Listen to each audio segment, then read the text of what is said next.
Welcome, passengers, flight crew, and face-stealing aliens to this, the 257th episode of an Unearthly Podcast, streaming live on the 16th of May, 2018, and featuring The Faceless Ones, written by David Ellis and Malcolm Hulk, and starring Patrick Troughton as the Doctor, Aniki Wills as Polly, Michael Craze as Ben Jackson, and Fraser Hines as Jamie McCrimmon.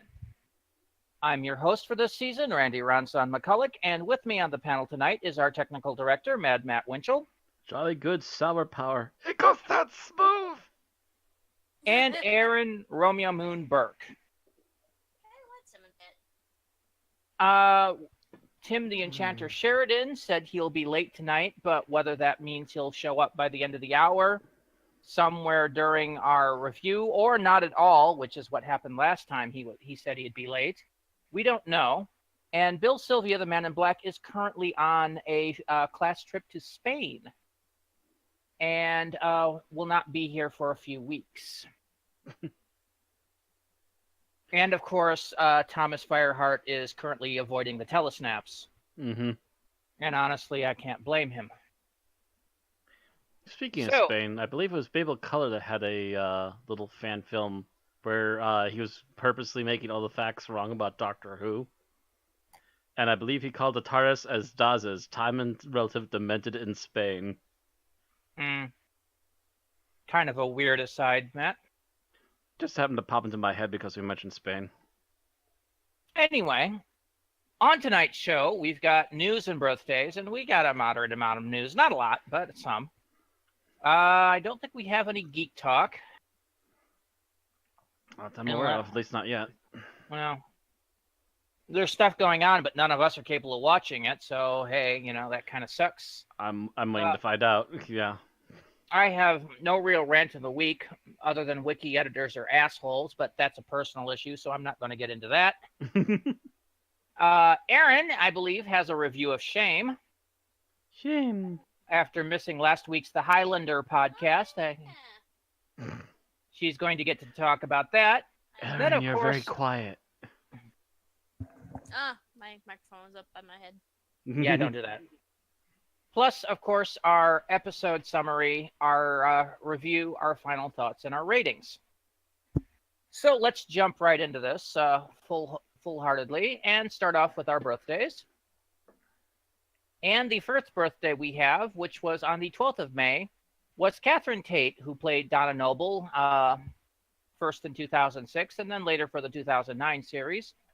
Turned the big 5-0 on the 12th. Oh. Also, the following day, the 13th of May, Frances Barber, who played Madame Kavarian during the 6th series of Doctor Who, turned 60. And Zoe Wanamaker, who played Lady Cassandra Delta 17, first in 2005's The End of the World, and later in 2006's New Earth, turned 69. Finally, the 14th of May, that would be Monday, we have Yazan Churchman, the voice of Alpha Centauri from 1972, 1973, and 2017. Oh, that was her still. Mm-hmm. I recall we weren't sure. Oh, no, we were sure. Okay. Turned 93. Awesome. Coolest modern cameo ever. So, happy birthday to Catherine, Frances, Zoe, and Yazan. All right, and that takes us to episode news, and we actually have a little episode news tonight. Oh my god! Yeah! Satan's going to work on roller skates. Alright, so Series 11, the directors have been gleaned. This isn't an official announcement, but it's been gleaned from the combination of sources and tweets who the directors are for the new series of Doctor Who. Here's the lineup. So episode 1 is going to be Jamie Childs, filmed in Block 1. Episode 2, Mark Tondera, filmed in Block 2, South Africa. Episode 3... Actually, that is Mark Tonderai. I missed an I there. Tonderai. Okay. Mm-hmm. Mark Tonderai, filmed in Block 2, South Africa. Episode 4, Sally Abrahamian? Yeah. Filmed in Block 3. Episode 5, Jennifer Perrott, to film Black 4. Episode 6, Sally Abrahamian, filmed in Black 3. Episode 7, Jamie Childs, filmed in Black 1. Episode 8, Jennifer Perrott, or Perrott. I'm not quite sure how to pronounce any of these except for Childs. Watch, it winds up being pronounced Shields or something weird. Curses. It's pronounced Shields, goddammit! Get it right! To film Black 4, episode 9 and 10 are also Jamie Shields, both filmed in Black 5. And now she has to second guess herself. Anyway, what we can glean from this is that 3 blocks currently have been filmed for Doctor Who. Those quantify episodes 1 through 4, and then 7 and 8. Or excuse me, 6 and 7. 1 through 4, 6 and 7. So that leaves episodes 5, 8, 9, and 10, which are going to be filmed in 2 more blocks before it all goes to post. As far as we know, blocks 1, 2, and 3 are in post right now. But I mean, before the season's done filming. As noted, Block 2 was filmed in South Africa, and that was Maktantarai. And yeah, all of this is basically gleaned from little bitty tweets here and there, like the fact that it's confirmed that Jamie Childs is coming back to film Block 5, which will be the last 2 episodes. That kind of thing. So none of it's official, but, it's all there. And we're waiting for the official announcement, but, this is pretty much going to be it. All right, moving on to events and interviews. A few weeks ago, we mentioned that U.S. audiences would get to see Genesis of the Daleks on the big screen thanks to Fathom Events. Now, Canada is going to get the same treatment thanks to Cineplex. Canadians can go to the cinema on the 14th of June to see this classic episode in big screen glory. Huzzah! Huzzah! All right. So, the next on to me again. Mm-hmm. Well, it's just the 2 of us because Tim's away. So. Yeah, I know. While Tim's away, the Aaron and Ran will play. The Raren will play. There you go. Raren, is that your new shipping name? That's our power couple name. Raren. I guess. Also the name of our Wi-Fi. Yeah. Don't tell them our Wi-Fi, damn it. I know, I ain't gonna tell them the password. They're not gonna tell them the password, which is, in fact, yada yada. Then Matt flashes it up on screen. Nobody's watching You the can channel. attempt to connect to the internet via this email password here. Alright, so in video news, Season 12 Blu-ray release has been delayed for 1 week. BBC Worldwide announced the delay of the Season 12 Blu-ray release. Tom Baker's first season, it will now be released on the 18th of June. No reasons were given why, but we assume they found either an error in the encoding or simply needed more time to meet demand. Yeah, Both. I tried to look for anything more than just the delayed for a week announcement, and that's all I could find. It's possibly both. There might have been an error somewhere, and they're like, "Oh, we should probably fix that." And then all of a sudden, they're like, "Oh God, look at all this demand. We don't know. We need more." We honestly don't know. Anyway, moving on to books. We finally know who is being added to the anthology 12 Doctors, 12 Stories to make the new 13 Doctors, 13 Stories. It's Naomi Alderman. She's not a newcomer to Doctor Who fiction, as she had previously wrote an 11th Doctor novel, Borrowed Time, back in 2011. Her story, which the title has yet to be given to us, will be added to the compilation for release in October. Also on the junket for October is the author Juno Dawson, who will be the first 13th Doctor story to be published. Dawson's novel, The Good Doctor, is set to publish alongside The Molten Heart and by Una McCormick, I don't know why I couldn't say that, and Combat Magics by Steve Cole. More on that as we hear more. And that takes us down to the Big Finish news. Woo! Big Finish news out now. Main Range Lure of Nomad. Out yesterday in the Doctor Who main range is the 6th Doctor adventure Lure of the Nomad. In it, the Doctor meets and rescues new companion space pilot Matthew Sharp and faces off against the deadly Sibionic Makara. Or Makara. Macarena? I don't know. Macarena. We've technically mentioned this one before when it was coming soon, but now it's out. Mm-hmm. Yep. Lure of the Nomad is available on the Big Finish website for £14.99 for CD or £12.99 pounds download. Or you can get it as part of a 6-month or 12-month subscription in the main range. 4th Doctor Adventure Series 7 Volume 2 out today is the release of the 4th Doctor Adventure Series 7 Volume 2. This is the volume that pits Tom Baker's Doctor and Louise Jameson's Leela. I scroll down and instantly Lose your place. Yeah. Instantly the Google Doc scrolls up. Because it's looking for the cursor to scroll down. Alright.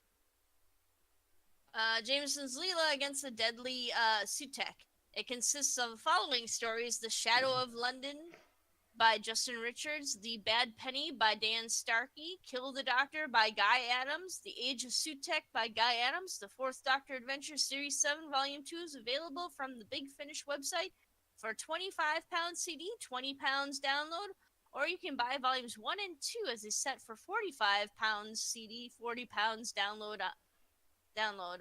Upcoming releases: main range, Muse of Fire. Coming out in December, the 7th Doctor, Ace and Hex meet Iris Wildtime, I guess. They'll be in Paris during the Annie's Follies.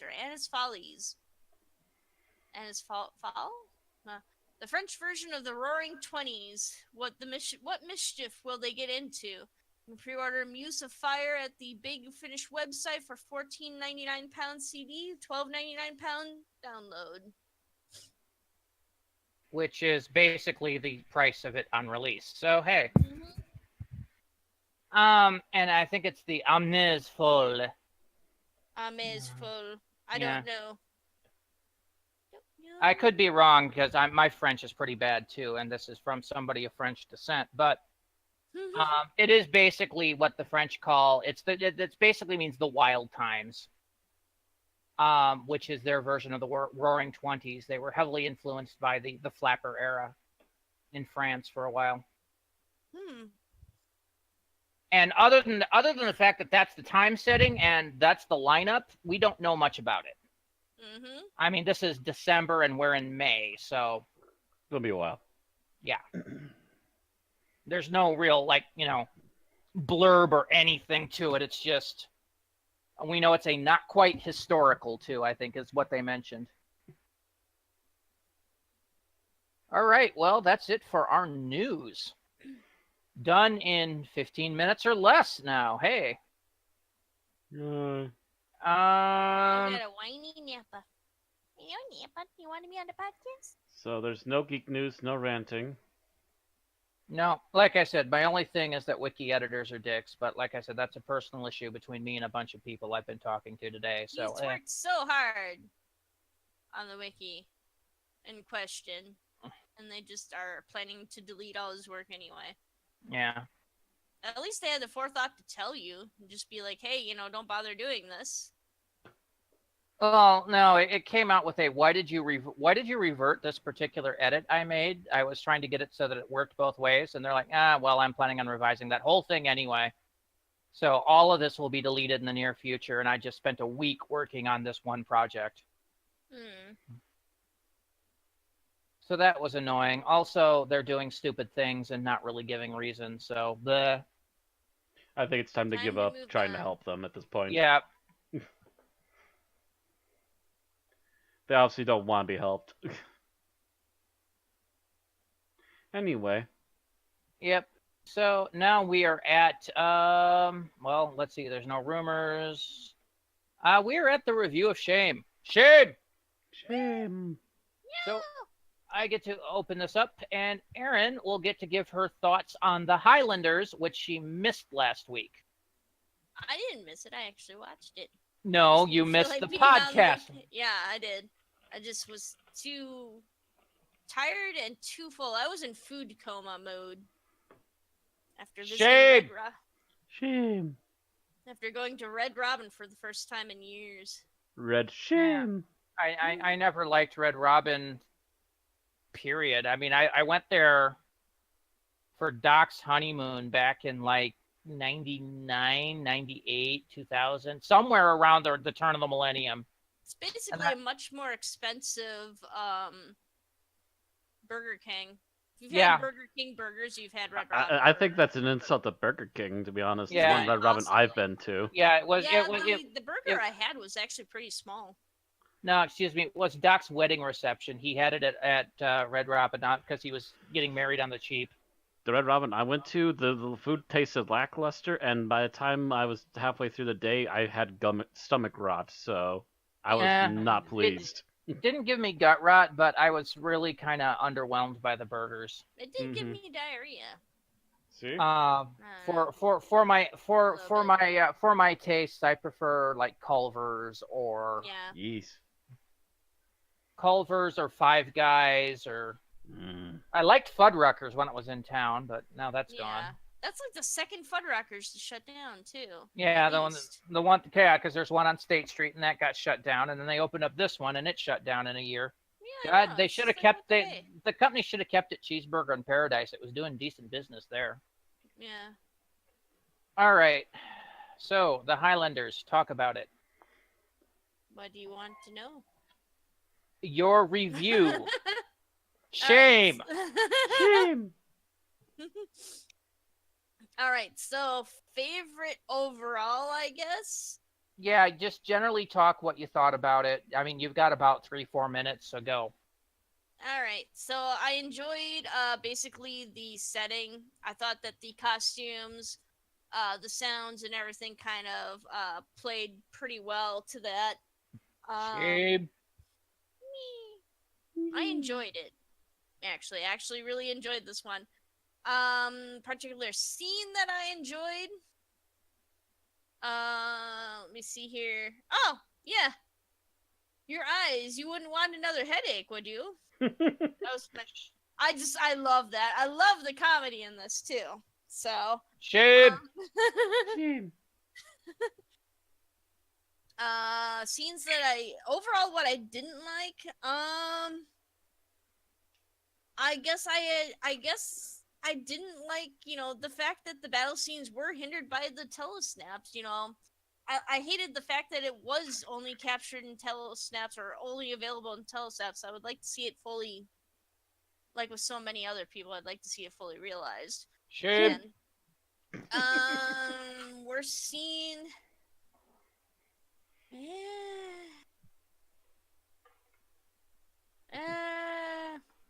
Shame. Shame. I We're a don't Pokemon have known a as worse shame. scene. Overall, I enjoyed the comedy. I enjoyed, what little action that we got to see. I enjoyed the doctor just the fact that these people just kept picking on each other, like Polly kept stealing from Algernon. Like the dude can't help but get screwed over constantly by the same people, by the same Polly and Kirsty. I also enjoyed, like I said, the doctor just picking on the assistant to the one dude. I can't even remember his name. Shame. Either way. Anyway, my score for this one would be a 4. Because I genuinely enjoyed it that much. It had me laughing out loud at some points. So I highly recommend it. Yep, and that will raise the score average from a 3.0 to a 3.2. I take it no one else liked it. Bill gave it a 3.5. I would have given it a 4 if it wasn't for the fact that the telesnaps hindered it so bad. Yeah. A lot of the low scores are because of the telesnaps and the poor quality of what was left. Yeah. Because I had to give it a whole bunch of deductions for that because it was absolutely bogglingly hard for me to keep track of what was going on because of the telesnaps. Hmm.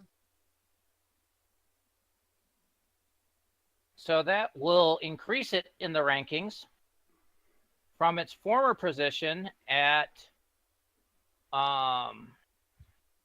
number 204 to number 190. So it jumps a good Oh yeah, 15 spots. raising the bar. If they All ever right. animate it, we'll have a retroactive re-review.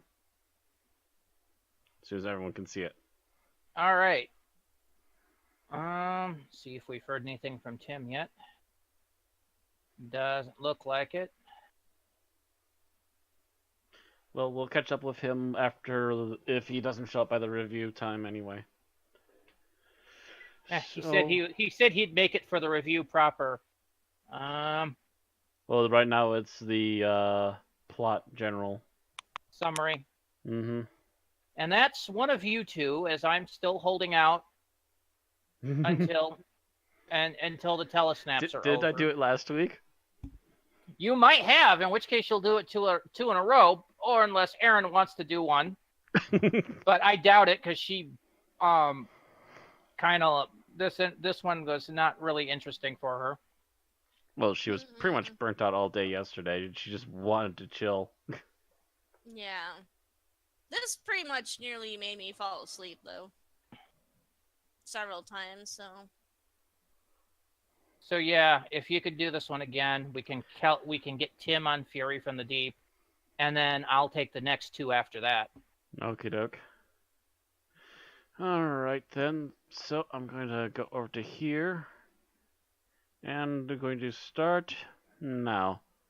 Alright, so the basic plot is that the Doctor and crew show up once again on the airport. This is not the first time for them, as I recall. As they decide to try and duck and cover from an oncoming airplane, they also find a police officer who also gives chase. Ben barely manages to escape. Polly meets up with the Doctor after he also meets up with Jamie, and they try to find out what happened to Ben. They also talk to Polly, who has been absolutely scared breathless because she encountered a dead body, apparently killed by a man with a strange gun that didn't actually shoot a bullet. Finding the body, they realize he's been electrocuted to death and go to try and find the authorities. By the time they get back, the body is gone and there's very little evidence left. And the Doctor and Jamie are being accused of setting up lies, while Polly had suddenly vanished behind them as they were walking. Apparently, one of the villains snuck up from behind and grabbed her and knocked her out before anyone noticed that she was missing. The Doctor and Jamie give chase again, and this time happen to bump into a detective who's also seeking the dead man that they had found. They're able to visually identify him and tell him where the location was that they found him, and things continue to build up from there. What they managed to figure out eventually is that what's going on is that all these teenagers and young adults are going on these airplanes for cheap, for like little quick vacations, and they're all disappearing. One of the sisters of said children or young adults is there trying to find her brother, and they can't seem to get any help either from the police or from the airport. What they find out is that the people that go onto these planes actually leave postcards ahead of time before they even reach their destination, and they are then shipped to the destination they were supposed to come from, and then mailed back to the original country that they were signed and made. Thus falsifying the fact that they even made it to the other end in the first place. What they managed to figure out eventually is that over, I think it was 50,000 people have been abducted by the aliens, and that they are planning to use them to help essentially cover over their bodies and allow them to kind of blend in with society. They are essentially mutated possibly by radiation. We're not sure, but they said it was a huge explosion that caused their mutation. Their scientists have managed to come up with these devices, but also, while it transforms them, in the long term, it will actually sap all the energy out of the original host and give it completely over to the chameleon, as they are called in this, I believe. The chameleons then would be permanently bound as humans and be able to just blend in and vanish on Earth, as far as we can tell, or just go off into space and continue living whatever preferred, better looking lives they have, because apparently they must have been originally human-ish. Um, the Doctor decides to put his foot down because obviously this is not Kuth, and this is also going to kill a lot of people. That's something he's obviously very much against. He manages to figure out a plan after capturing a couple of the chameleons to set himself up as a fake chameleon in order to get into the ship. He is already figured out by the time he gets there, though, however, and they try to capture him and try to put him under the same conditioning to try and not only have his mind under their control, but also to put him out of their misery so he can no longer be a threat. However, as they're about to do the processing, one of the chameleons dies after being warned of the threat that they have found the original hosts, and that removing the bracelets would also cause the chameleon hosts to die. They finally take the threat seriously after one of them just becomes a pile of clothing and a bracelet. After a bit of talking, the Doctor manages to get a safe passage for everyone that's been abducted and shrunk, and gets everyone back down to Earth, and promises the chameleons that if they go back to their home planet, by the time they get there, he will have helped their scientists come up with a much better and much safer plan. Having finally freed, Ben and Polly from the control of the chameleons, they finally decide that they want to stay home because they have finally hit Earth. And not only just did they hit Earth the same day that they had left. So most likely by the time they got back to where they came from, it would be maybe later that day. And they wouldn't have missed a beat.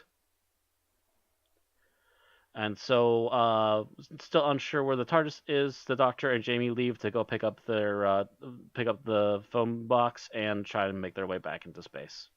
The end. That was brilliant. Oh, hello. It's a team. 5 minutes, 30 seconds. That's a 6-parter. Yeah. I was wondering when you would notice I was here. I can't hear beeps because I'm streaming. Yeah, and Rand's apparently muted or something. I never hear anyone's beeps.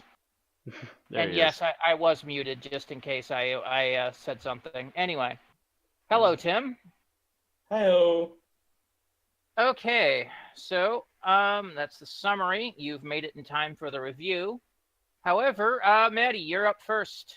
Oh, I'm back up again already to bat. Yep. What you liked about the episode overall? What I liked overall,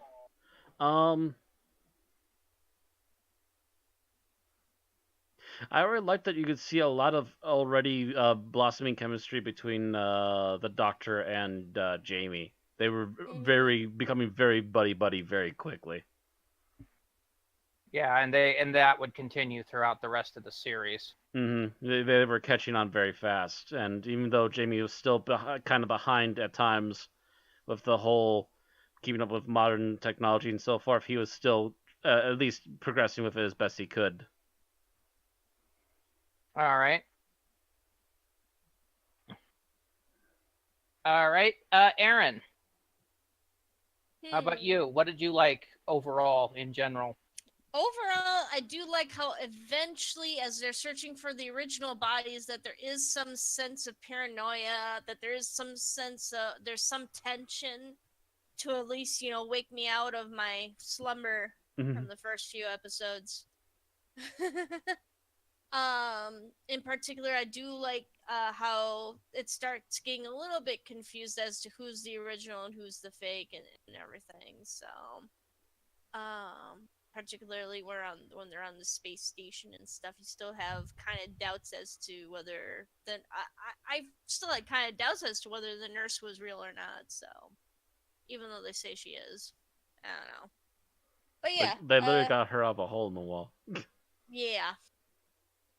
So, All right. mhm. All right, Tim, how about you? What did you like overall? Overall, I really liked how this gave a good example of how to do one of my least favorite storytelling devices right, which is the unreasonable authority figure in the Commandant. Because, one, he was counterbalanced by the more reasonable guy from Scotland Yard. The detective, yeah. The detective. And two, when it was finally shown the freeze ray gun and he was presented evidence, he got on board and, and stopped, got his head out of the ground, head out of the sand, so to speak, and was actually helpful to the Doctor or trying to be helpful during the latter part of the serial. And so I just wanted to commend this story for doing something I normally don't like well. I never even thought about that, and yeah, that is very true. They do have a good turnaround for him. Yeah, well, he still annoyed the hell out of me, but I'll talk about that later.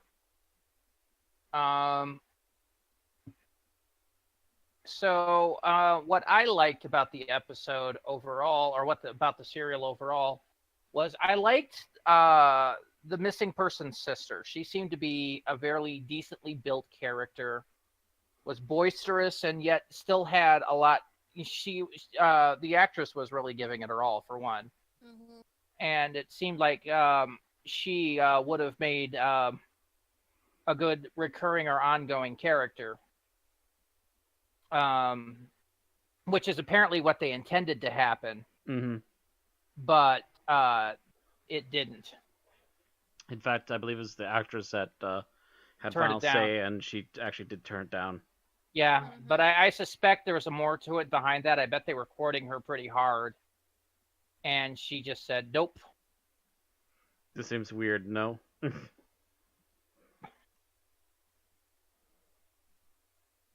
And so that was like, oh crap, so what are we going to do for a character? Which is where we get Victoria in the next serial. All right. But yeah, I really enjoyed her. She seemed a lot more with it. She seemed like an old school version of Catherine Tate. Kinda. In some spots. Okay. So what we didn't like about the serial. God, this is going to be a short one this week. Whew, powering right through it. Mhm.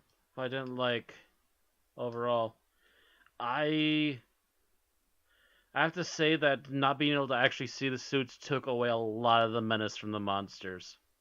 These suits look like they would have been amazing in motion, but we don't get anything. We have only 2 episodes that are actually fully intact, and not a single one of them actually had a proper scene with them.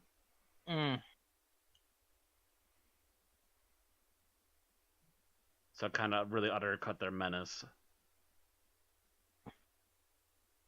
Okay. Aaron?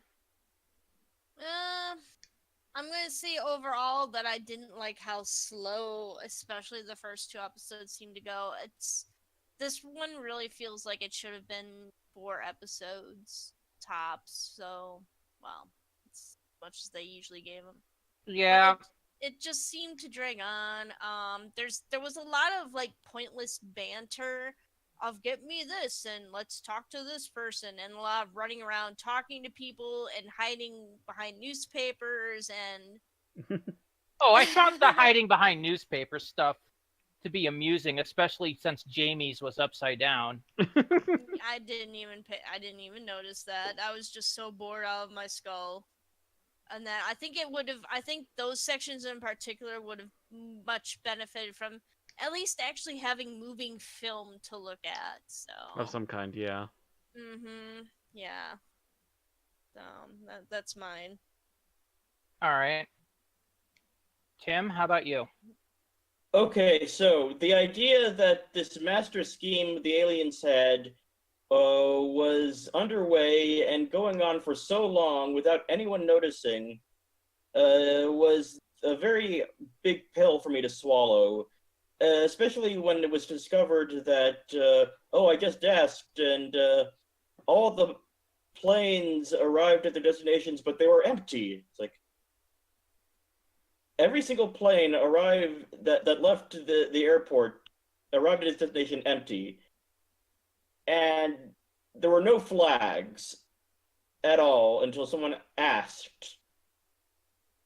Okay. Yeah, I gotta wonder how many days this was going on. Yeah, that's it. It seemed a little implausible. Especially that many. Yeah, because deleting whole planes like that, a lot more people would have been taking notice and Mhm. reporting it to the police. And when a lot of people start reporting that kind of thing to the police, then the police take notice. I mean, I could see if it was just her reporting, but it shouldn't have been just her reporting. Mm-hmm. There should have been whole families. It's like he went and he disappeared and we've never heard from him since. And that, and when you get, when the police get, 100 of these, they get suspicious. Well, I assume that's why the two different detectives were there, but the fact that they only had sent out two detectives one at a time is suspicious in and of itself, how little No. they cared. We don't know why the first detective was there. The second detective was there looking for the missing first detective. Actually, that's true, too. Although he did seem aware of the missing person's sister making the ruckus. But he knew of the ruckus, but they had casually dismissed it. Which, again, they should have been having multiple complaints, so it should have been taken seriously. But it didn't. So I'm like, that was a little bit what the fucky for me as well. Kind of, disbelief breaking. Yeah. Mm. Okay. So I actually didn't like the commandant because it was a lot of runaround. It caused a lot of runaround in the episode. Mhm. Where all he cared about was arresting these people for having a box on his tarmac, and he's like, "But there's aliens. Why don't you believe me?" I can understand him not believing the aliens. Mhm. But you think he would be a little more credible once weird shit started happening. Instead, they waste 2 hours with him being absurdly stupid, or two serials with him being absurdly stupid, and it just really bogged down the episode, like Aaron said. Yeah. For the first couple episodes, yeah. But after those episodes is finally when he hits that turnaround. But yeah, so that was my what's all the noise? I'm sorry. I'll be quiet. Just wondering what all the noise was, but anyway. Yeah. So we're up to favorite scenes. Matt. Favorite scene. I'm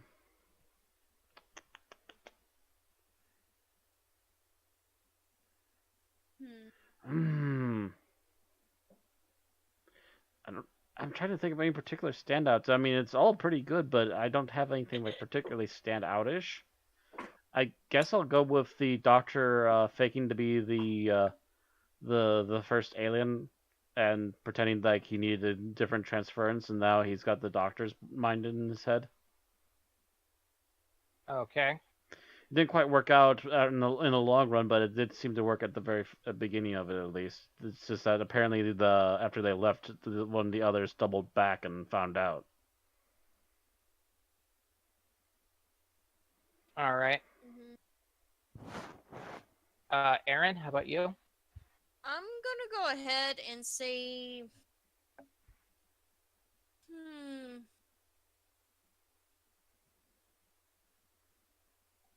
I think the part where the doctor is walking around the space station with the nurse, and there's just kind of like they get caught pretty quickly, but at the same time, it's just like, hey, kind of exploring this somewhat alien environment.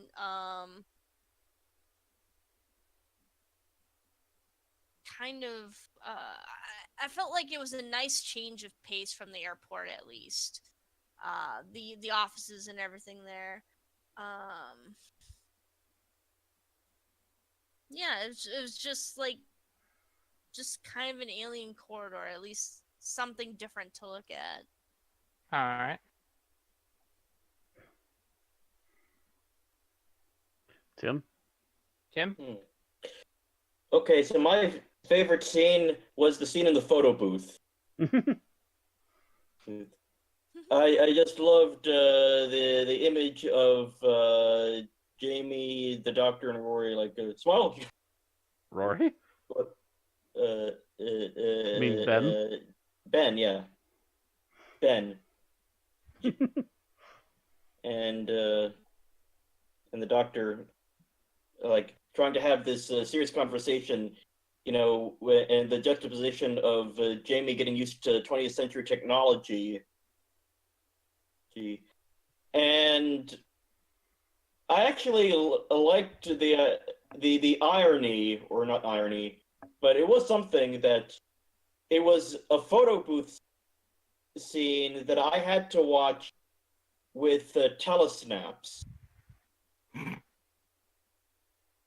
Because, well, do you see where this is going? Yeah. Because I it think was it's all pictures. photo. It had to be pictures, and it was in pictures. It's like that was just too perfect, man. Mm. So I liked how it made what could have been a bad thing and made it work within the context of the story of the episode. All right.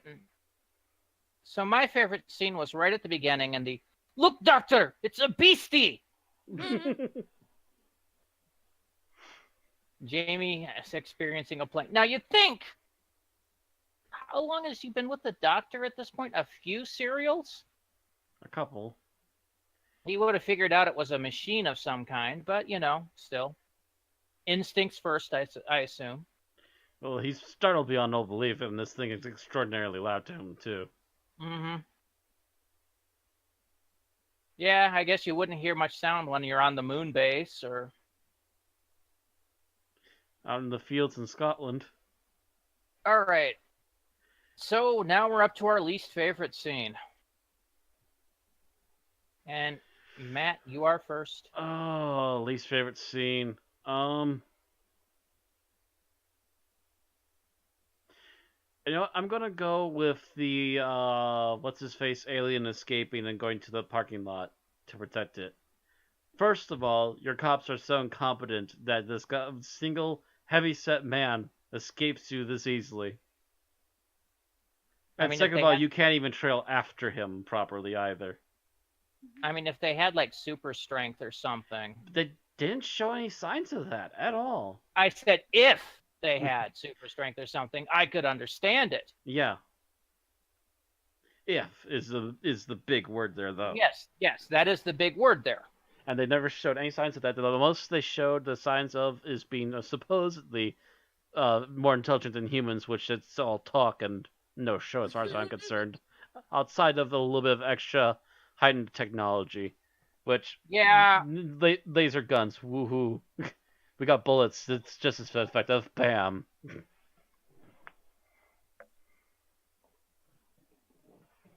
Yeah. All right. Aaron, how about you? Your least favorite scene?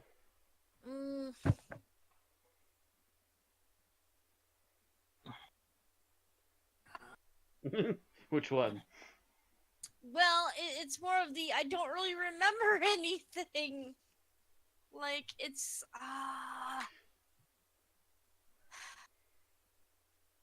Oh, I think I remember now. Okay.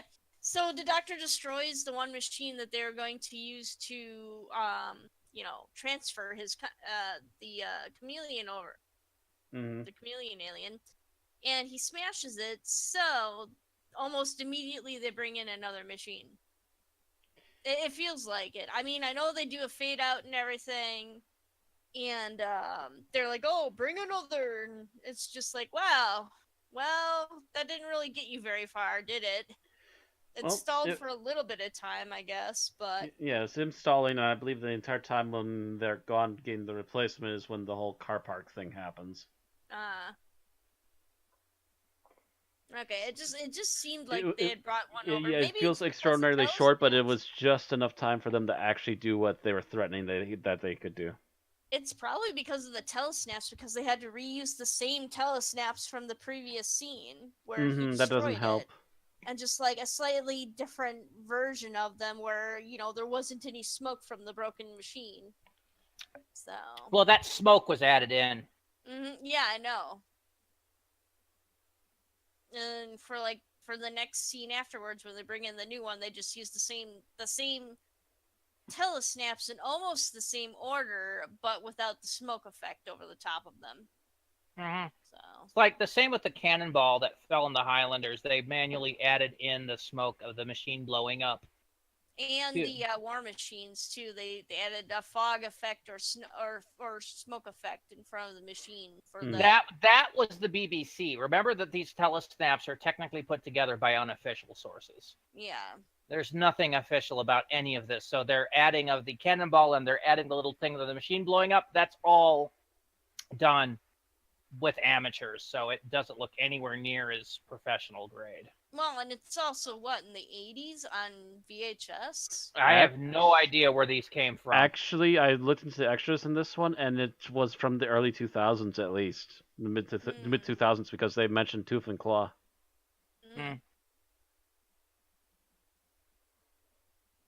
Yeah. When I got a hold of these telesnaps, I do not recall, but it was, at least 5 years ago. So, yeah, they were probably just starting to become rare at that point. Yeah. Tim. Okay, so I didn't mind the scene all that much, but still, any scene all right, so it's a scene where the doctor is searching the X-ray room and he presses the button and the door opens behind him and he doesn't notice it. You'd think he would look behind him, yeah. Yeah, it's like, just turn around. You'd think he'd hear something. Especially that door that big. But that's part of Troughton playing it for comedy. It's like, I get the gag, and, Abbott and Costello did this type of thing wonderfully. But it just seemed kind of tired. To me, anyway. Well, you got to remember, these were made in, 68? 67? No, this is 67. So it's more or less on par with Abbott and Costello at the time. And I honestly wonder how much Abbott and Costello actually went over to England. Don't know. I don't know how well they went to other countries. I know they did gangbusters in America though when they were at the time. Yeah, and I know the Stooges went to other countries. But I don't know about Abbott and Costello.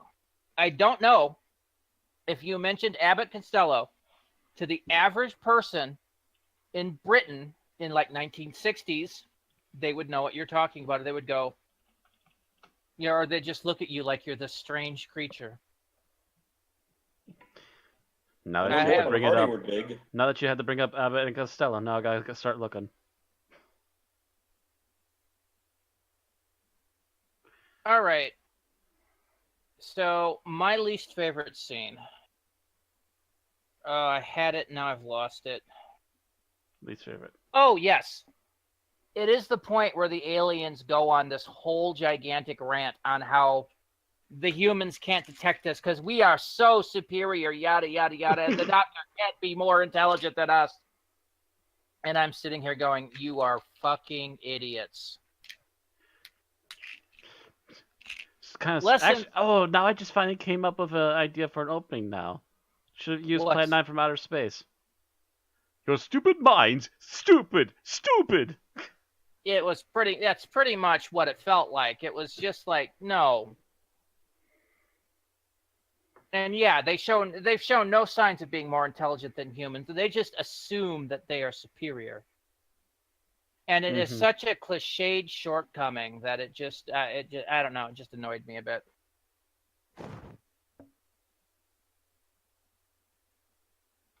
All right, so that's everything. Final thoughts now. Matt. Final thoughts. This particular episode was not as affected by the fact that we had nothing but stills for at least, I believe, 4 out of the 6 episodes. There's not as much action scenes, but there is just as much plotting. But it also did affect the fact that a lot of the special effects that were part of this are now completely gone, and that includes the makeup effects as well. So that's just a really big crying shame. But otherwise, other than the slow startup, the last act picks up enough to keep you interested, and it's very obvious by this point already, after only a couple of serials, that Jamie and the Doctor are hitting off very well as Doctor and companion. Anything more? That's about it at this point. I can think of just All as right. a quick summary.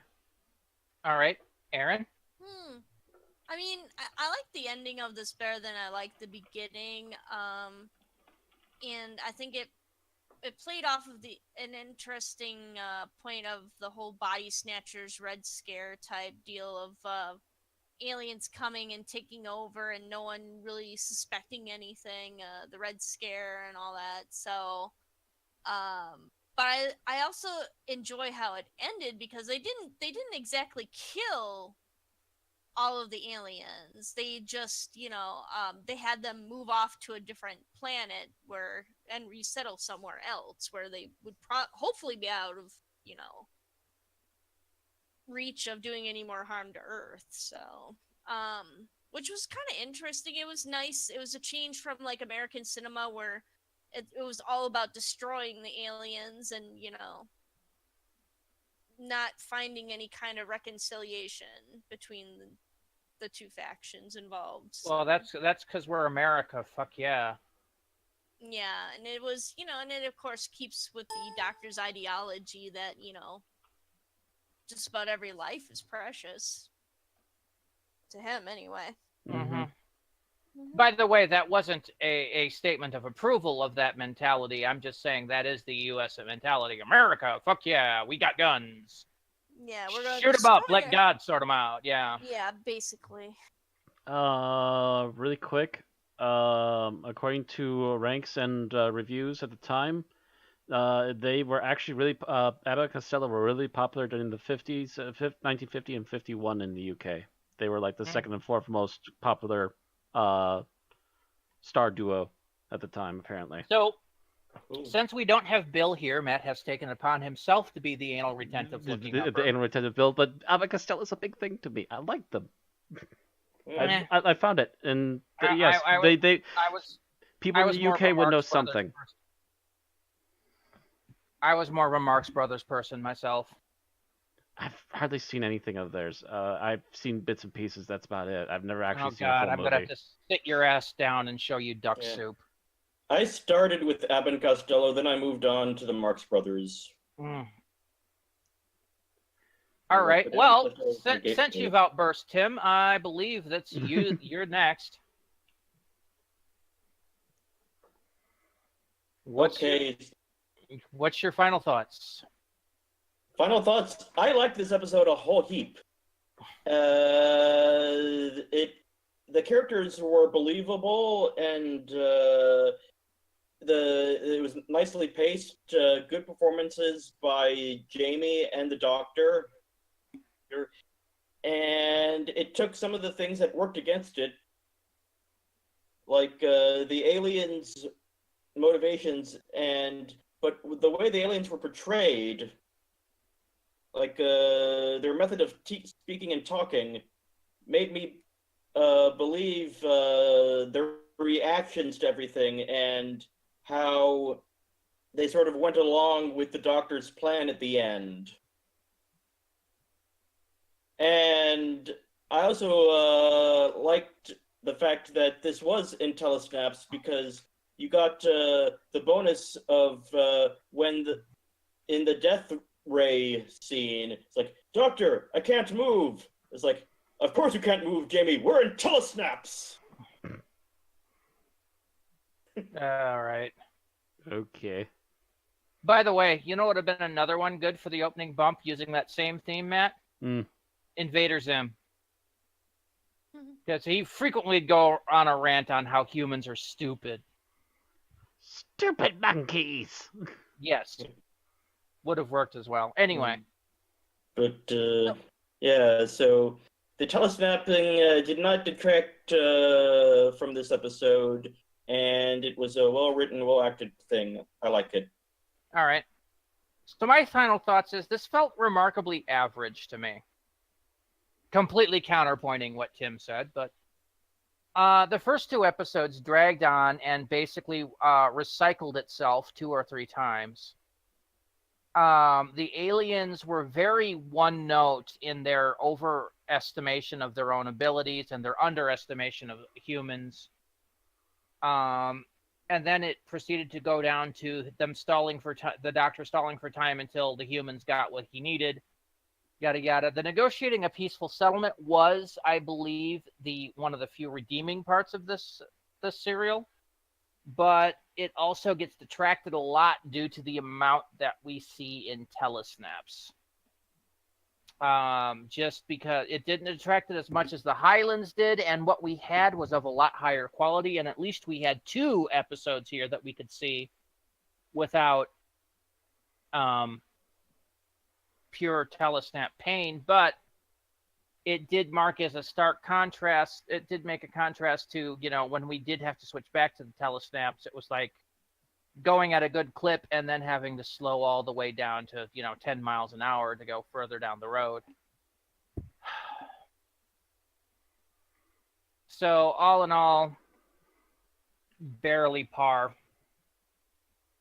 All right, so that takes us to ratings. We're 2 down, so it is just the 4 of us. And Matt, your ratings first.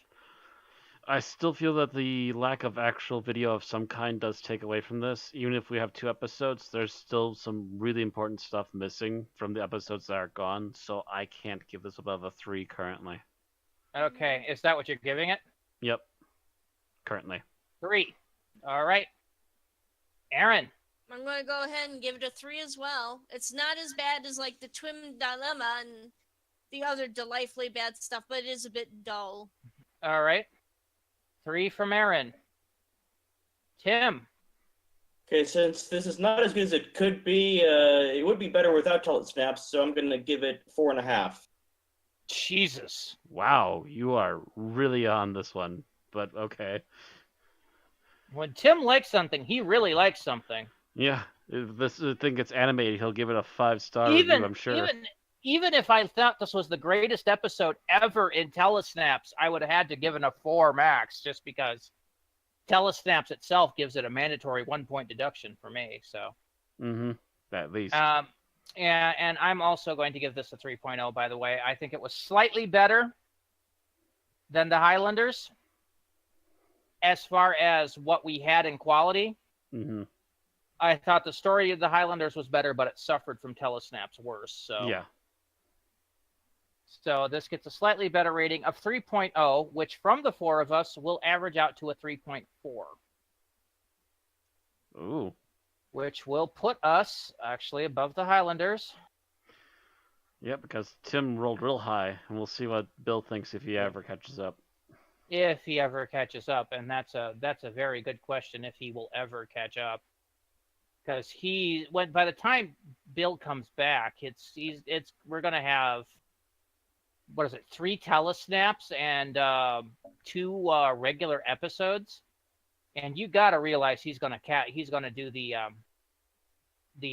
real episodes first, the full episodes. That's his own poison then. Yeah, well, he's chosen to go to Spain, so.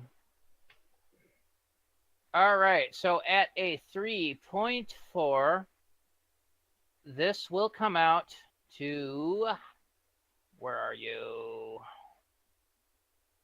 176 of 246 reviewed.